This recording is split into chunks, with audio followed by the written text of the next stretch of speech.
Hi all, my name is Brian and this is discussion number 2. For this one, I picked the prompt, strength training will cause women to become large, bulky, and look like a man.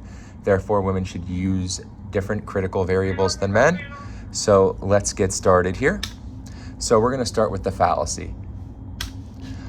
So let's look at time in itself. There's always different perceptions and misunderstandings throughout history. Different historical figures, statues have always played a significant picture in this.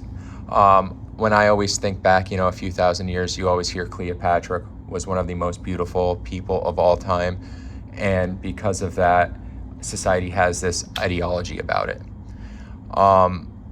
And that continues through today. I believe that with the rise in social media, you always see, oh, this is what somebody should have, this is what somebody should have, you're not looking for this. And there's becoming a fallacy of the norm.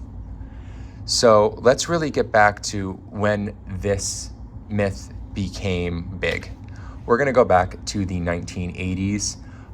This was kind of the beginning of women in the weightlifting or bodybuilding community. As you can see, Miss Olympia was a big aspect of this. There's a lot of traction gained in here. And because of this, women of that time said, oh, if I lift weights, I'm going to get large and I'm going to get bulky. So let's look at the physiology of this. It's very simplistic in nature. There are only a few big key differences between men and women. We'll start with women have decreased testosterone levels in comparison with men. It's said to be anywhere between 10 and 25% less, depending on the individual of testosterone levels. So what does testosterone do? It's vital for protein synthesis. So that's your muscles repairing, your regenerating, and their growth. So that is basically, in layman's terms, your muscles growing. As where women have increased estrogen and proestrogen levels, looking at estrogen, estrogen is similar to testosterone in helping those muscles repair themselves, but they are used more in the repairing fashion than trying to gain that mass. Where proestrogen is used more for the reproductive cycle, that does have some different effects on the body as well.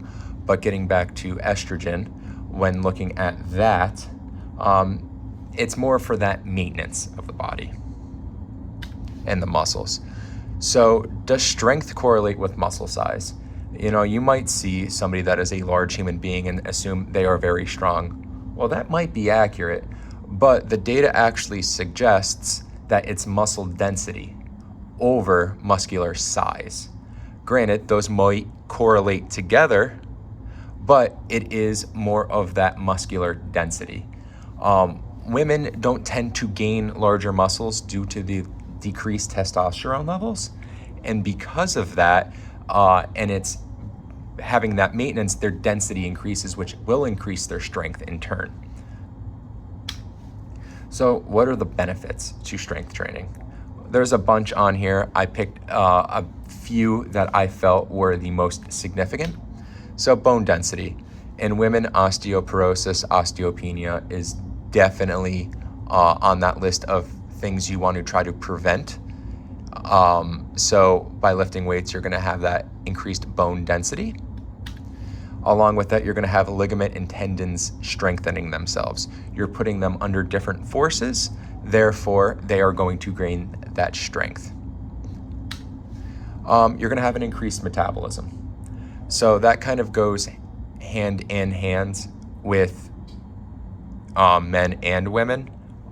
Technically, all of these are going to go hand in hand with men and women, but the metabolism will speed up. This actually leads women to be more toned than gaining that bulkiness or becoming large muscular body styles. Flexibility and mobility. Just by being able to work out, getting your body moving, you're going to gain that flexibility. You're going to be using different mobility techniques depending on your exercise program. You're going to have reductions in chronic diseases.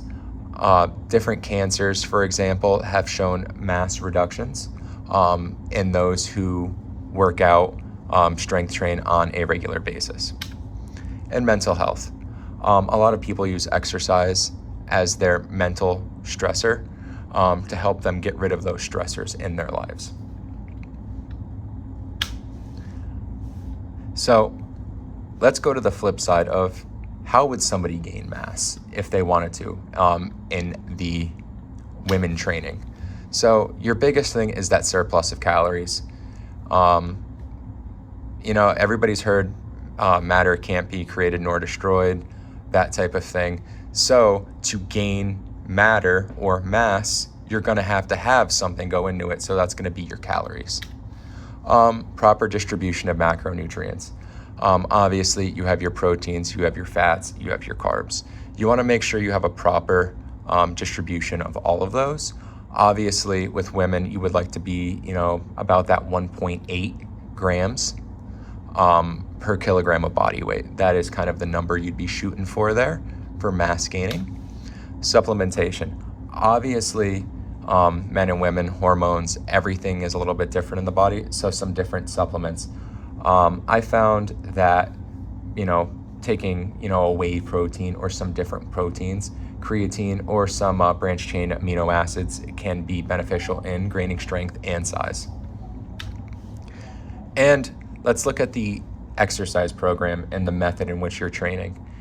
If you wanted to gain more of that strength and gain that size, well, lifting on a heavier for, that higher intensity would be more beneficial because you'd be working on your type 2 muscles instead of your type 1. So I would like to add to this that genetics can play a role in this. This might be a hard one to gather in some cases because we don't know what someone's genetics are. So how do we combat this? Well, we all know this question is going to come up from our clients. It's kind of something that I've seen personally saying, if I strength train, I'm going to get big and I don't want that. Get to know your client.